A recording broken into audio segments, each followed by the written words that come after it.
Olá, boa tarde a todos. Aqui quem vos fala é o narrador clássico. E no vídeo de hoje vou trazer para vocês aqui um conteúdo um pouco diferente, tá? Nesse vídeo eu vou trazer aqui alguns relatos, sobre lobisomens, exatamente aqui, voltando um pouco às origens do canal com o quadro Relatos do Oculto. Até deixando vocês logo cientes que quem tiver relato aí de sobrenatural ou qualquer história que aconteceu com você ou com algum conhecido, você pode estar mandando aqui para mim por esse e-mail que está na descrição e que eu vou estar deixando aqui no vídeo, narradorclássico12@gmail.com, tá? Não precisa se identificar, né? Eu vou estar trazendo aí para vocês relatos toda semana e, se vocês gostarem, até mais de uma vez por semana, tá bom? E o tema do vídeo de hoje, dos relatos de hoje, é lobisomem. Pois é, recebi aqui alguns relatos, tá? E para iniciar o vídeo, você que não é inscrito ainda já se inscreve, deixa o like, compartilha. E se quiser, vire membro também desse canal para apoiar mais o trabalho e também ajude a gente a chegar nos 5.000 inscritos, tá? Estamos cada vez mais perto. Agora, sem mais delongas e sem mais enrolação, vamos para o vídeo. O primeiro relato que eu trago aqui para vocês é do Ítalo Moreira. Pois é, ele que cedeu gentilmente aí a história dele. E o relato se chama Lobisomem na Estrada de Terra. Pois é. No caso, ele nos conta o seguinte: minha família sempre teve o hábito de passar as festas de final de ano no interior junto com meus avós, pois não gostava das músicas altas e das bebedeiras da cidade nesse período. Lembro que quando tinha por volta de 15 anos de idade, quando vivia a noite mais aterrorizante da minha vida. A casa dos meus avós ficava em uma estrada de terra e era a única casa ali. Não havia vizinhança. A casa mais próxima ficava bem distante para se ir a pé. Era noite de Natal e eu e meus pais, tios e primos estávamos atentos às histórias de assombração que meu avô contava. Sentado em sua cadeira de balanço, tomando seu café depois da ceia de Natal, que aconteceu aí por volta das 8 horas da noite.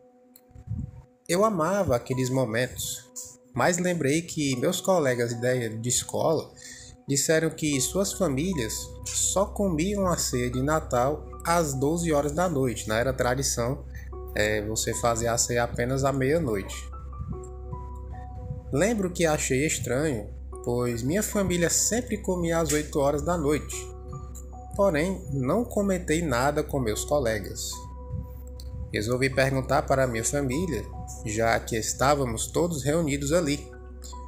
Quando perguntei o motivo de comermos tão cedo, diferente das outras famílias, percebi no rosto dos mais velhos um certo medo e aflição.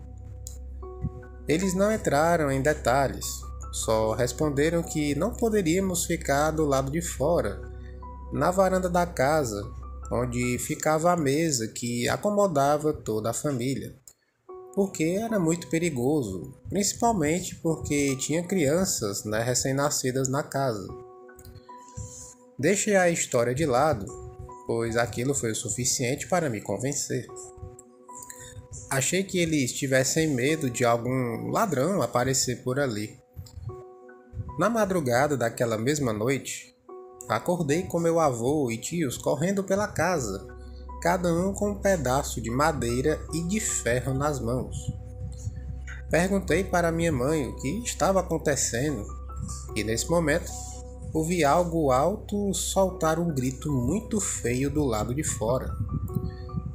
No quarto onde estávamos, tinha uma janela que tinha algumas rachaduras na madeira que dava para ver a estrada de terra.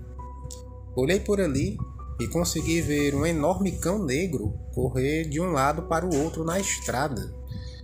Aquilo ficou de pé quando ouvi os bebês que tinham na casa chorarem. O bicho era terrível.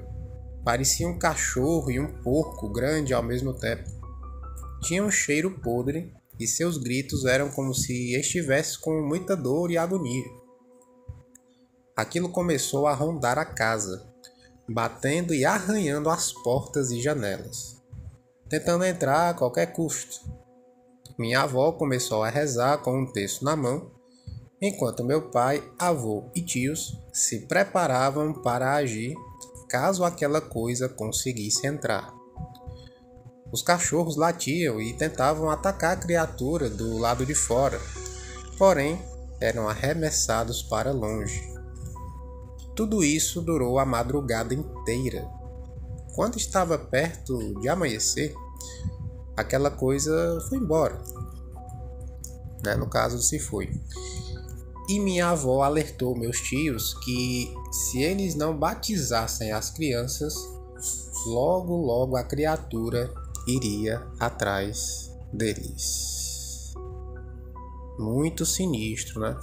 E geralmente em todos os relatos que eu vejo a respeito de lobisomens, há uma certa fixação pelas crianças, pelos bebês da casa. Então realmente era costume no interior, principalmente no interior do Brasil, as crianças serem batizadas o quanto antes para evitar aí a presença dos lobisomens. Então fica aí o alerta para você que tem filho pequeno ou já está aí pensando em ter, ou se sua esposa está grávida, cuidado para batizar as crianças, né? Esse aí foi o relato do Ítalo Moreira. Muito obrigado aí pela confiança, Ítalo, de me mandar aí o seu relato, tá? Esse canal agradece muito aí a sua confiança, tá? Partindo agora, pessoal, para os outros relatos, né? Como esse vídeo é uma espécie de coletânea, por assim dizer, teria aí mais de um relato, tá? E o próximo relato aqui desse vídeo, né, que no caso eu estou trazendo para vocês, se chama Os Amigos e o Lobisomem. Pois é. No caso, o autor desse relato, ele preferiu não se identificar, então vamos respeitar e vamos chamá-lo aí de fulano, tá? Como não tem muito o que falar, vamos chamar ele de fulano, tá? Essa história aí, pessoal, tudo aconteceu no ano de 1991. No caso, ele nos conta aqui que na época, ele e os amigos, eles eram adolescentes ainda, mais esquisitos do que a média, né? Eles curtiam heavy metal, gostavam de metal pesado, ocultismo e ficção de terror. E numa noite, eles estavam em um grupo de 5 pessoas na casa de um amigo, ouvindo aí o vinil do In Rock, do The Purple. Conversa vai, conversa vem, acabaram falando de monstros. Em pleno mês de julho, frio, céu aberto e com uma lua cheia monstruosa no céu. Todo mundo ali meio que acreditava no sobrenatural, mas do jeito descompromissado e irônico, típico de moleque. Já tínhamos feito brincadeira do copo, invadido o cemitério, tudo que gente esquisita e sem ter o que fazer gosta de aprontar. Eu era um dos mais curiosos, ele fala, mas também muito folgado e chato. Hoje sou bem mais cético. E disse que se houvessem monstros mesmo, preferia nunca ver um. Já esse amigo dele disse que queria mais era ver um para provar se aquilo realmente era real. Então acabamos nos despedindo e indo embora, cada um para sua casa. Eram quase 2 da madrugada. Cheguei em casa e cama. Importante mencionar também que era uma sexta-feira. Sabadão seguinte, minha mãe veio me acordar às 8h30 da manhã. Madrugada para quem tinha ido dormir tarde e era preguiçoso que nem eu. Telefone para mim. Estranhei. Quem poderia ser? Pois era um dos amigos que estavam naquela noite comigo. Com a voz tensa, o mesmo pediu para eu ir para a casa dele. Fiquei bravo, lógico, era muito cedo e estava fazendo frio. Mas ele me falou para que eu ia curtir, né, no caso, essa visita. Falei para ele esperar na casa, né, tomei um banho, comi alguma coisa e fui para a casa dele. A mãe dele, que me detestava e a todos os outros amigos dele também, abriu a porta na maior má vontade. Tava com uma cara que ainda pior do que o normal, mas na hora nem estranhei. Um outro amigo já estava no quarto dele, que tem uma janela de frente para o quintal gigante, né, da casa, um terreno enorme, em parte concretado e em parte com chão de terra, onde o pai dele plantava uma horta de verduras e ervas para temperos, além de umas 3 ou 4 árvores, laranjeiras, limoeiros e pés de pitanga. O sujeito nem deixou eu entrar no quarto, perguntou se eu tinha tomado café e já foi me levando para a cozinha, que também fica de frente para o quintal. E aí me contou essa história maluca. Logo depois que nós saímos, ele foi se deitar. Nem deu para dormir e começou um alvoroço no quintal dele. Barulho de coisas sendo quebrada, de chão raspado, misturada com gritos e rugidos super estranhos. Ele levantou de um pulo, correu para a cozinha, que estava com a porta trancada. A mãe e o pai dele e a irmã já estavam acordados, de prontidão. O barulho ele não diminuía, e os cachorros do bairro todos estavam latindo. Ele estava louco para abrir a porta ou uma janela, mas o pai e a mãe dele não deixaram. O alvoroço durou uns poucos minutos, mas parecia não acabar nunca. Quando terminou, ele quis sair, mas o pai dele não deixou. Claro que ninguém dormiu mais naquela noite. Passaram a madrugada inteira de vigília. Até aí eu achei que era papo furado, conversa fiada, para me impressionar depois de uma conversa, da última conversa que tivemos na última noite. Mas a mãe dele deu umas olhadas para nós e resmungou algumas coisas que eu achei que confirmavam a história. A irmã mais nova estava dormindo, mas depois me confirmou tudo e parecia apavorado. Mas o que me deixou crente de que o caso foi verídico foi o seguinte: o cara me levou no quintal e tudo tinha sentido. Buracos no chão, uma árvore toda arranhada, outra quebrada no meio e o mais estranho, sangue no chão de concreto e umas pegadas esquisitas na terra. Pareciam mesmo de um bicho, mas eram enormes, maior que o pé de qualquer homem normal. Hoje não sei o que pensar disso tudo. Achei na época e até hoje que alguma coisa aconteceu lá naquela noite. Cachorros perdidos brigando, mas com força para quebrar uma árvore, foi alguma das teorias que eu pensei. Farsa feita pelo meu amigo? Talvez. Mas a família dele não ia entrar nessa, sei lá. Não acredito em monstros, mas também não duvido da existência deles. Pois é, né? O que é que vocês acham, pessoal? Será que era algum lobisomem que estava no lugar? Esse relato aqui foi bem sinistro, hein? Lembrando que ele não viu nada, mas, segundo o que ele está falando aqui, a família da casa do amigo dele já sabia o que era, né? Já tinha um conhecimento de que era alguma coisa sobrenatural, bem esquisito. E no caso, pessoal, para fechar com chave de ouro para vocês, o último relato de hoje, né, se chama Um Conto de Lobisomem. Também foi mandado por uma pessoa anônima aqui que não quis se identificar, tá? Vamos lá. Conta meu tio-avô que quando ele era pequeno e morava no interior da Bahia, numa dessas vilas da zona rural, um casal comprou um pedaço de bosque na região. Cercaram ele todo, cercaram todo lugar e colocaram placas proibindo a entrada de estranhos. Os moradores do lugar estranharam, mas não deram muita importância. Todos eles gostavam de privacidade. O que realmente os incomodava era o fato de que seus novos vizinhos eram muito reclusos. O marido, seu Jonas, saía algumas vezes para comprar alimento, mas quanto à esposa, no caso, parece que, no caso, seu nome... Peraí que eu me perdi. Pronto, perdão. Perdi aqui no meio do relato, pessoal, me desculpe. Enfim, voltando aqui de onde a gente parou, né? No caso aqui, quanto à esposa, né? No caso aqui dele. Cadê, meu Deus? Pronto, aqui. Voltei, agora deu certo. Quanto à sua esposa, parece que seu nome era Michela. Só a viram uma única vez quando eles chegaram. Durante 2 meses, nada de estranho além do fato de que quase nunca serem vistos, né?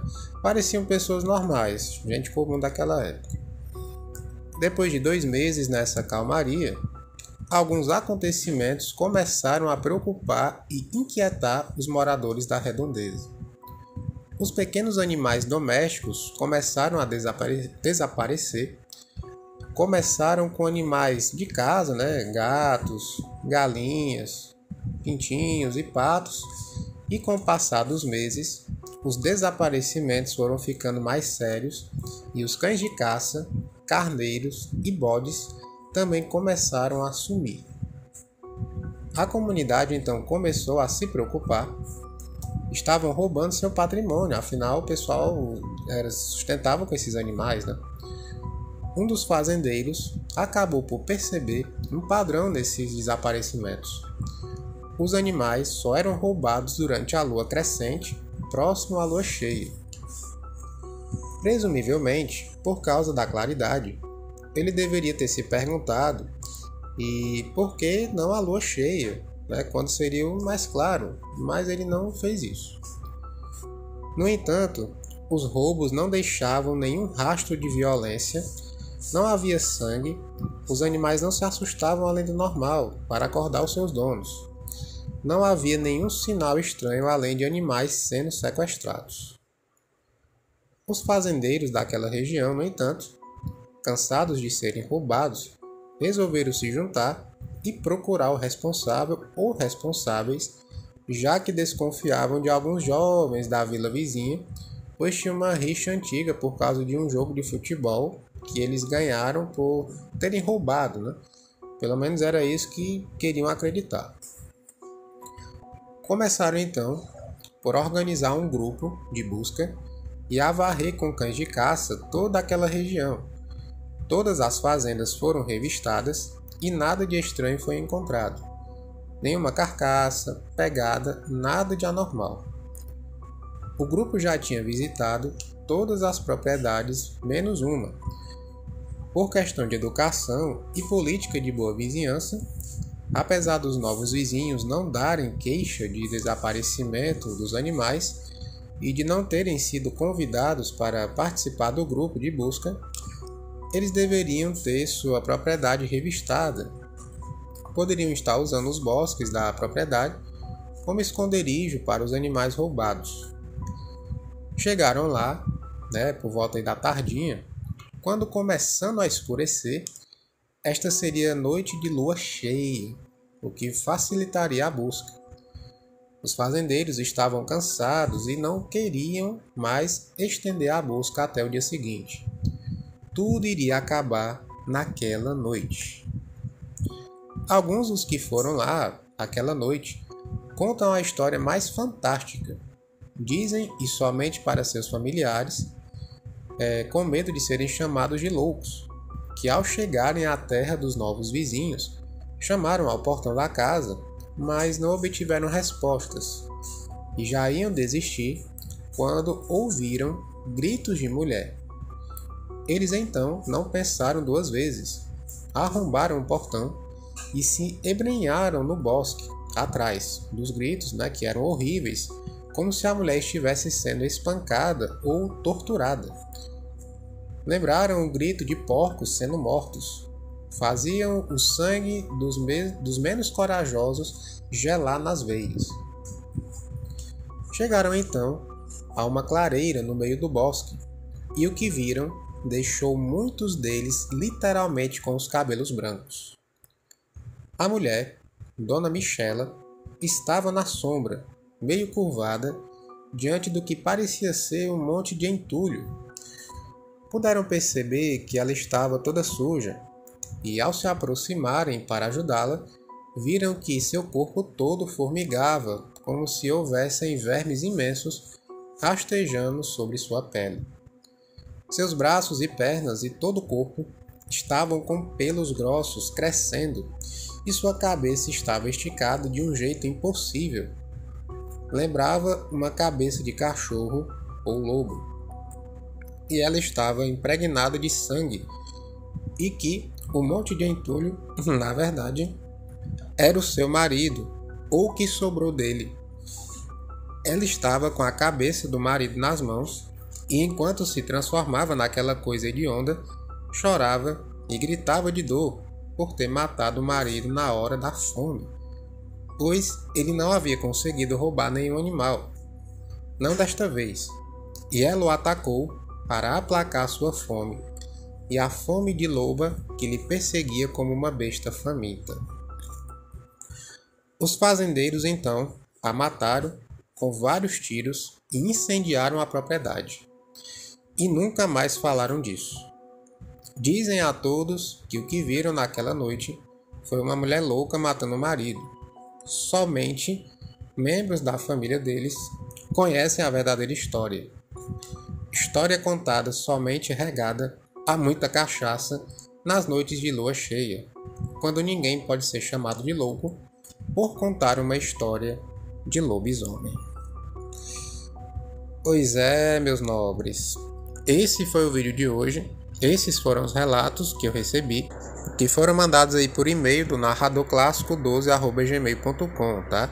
Então, se você também tem relato, pode ser relato de lobisomem, chupa-cabra, vampiros, demônios, fantasmas, enfim, qualquer tipo de relato voltado ao sobrenatural, ou que tenha sido com você, com algum parente seu, com alguém que você conhece, pode mandar para mim que eu vou narrá-los aqui no canal toda semana no quadro Relatos do Oculto, tá? O Relatos do Oculto de hoje foi com a temática de lobisomens, mas sempre que alguém mandar, a gente pode fazer aqui uma coletânea com temas variados de várias criaturas sobrenaturais. Primeiramente, gostaria de agradecer às pessoas que enviaram relato, confiando aqui neste canal, e deixem nos comentários o que é que vocês acham que poderia ter sido essas criaturas. Seria de fato lobisomens? Ou seria alguém aí que estaria matando ou roubando esses animais para fingir que era lobisomem, tá? Deixa sua opinião aqui nos comentários com respeito, ok? Comentários ofensivos ou tentando aí denegrir a imagem da pessoa que mandou o relato não serão aceitos aqui, tá? Vamos tratar todas as informações com respeito. Enfim, pessoal, se você ficou até o final, parabéns, você é um guerreiro. Se não conhecia o canal, seja muito bem-vindo. Já vai se inscrevendo, deixa o seu like, compartilha e ajuda aí o canal a chegar nos 1000 inscritos, tá? E também, se desejar, você pode virar membro. É um valor de apenas R$ 8 por mês. Ninguém vai virar mendigo por pagar este valor, tá? Enfim, é com essas informações, essas palavras românticas, que eu vou ficando por aqui, tá? Que eu vou deixando vocês agora. É como sempre um prazer estar com vocês. E até breve, meus pequenos.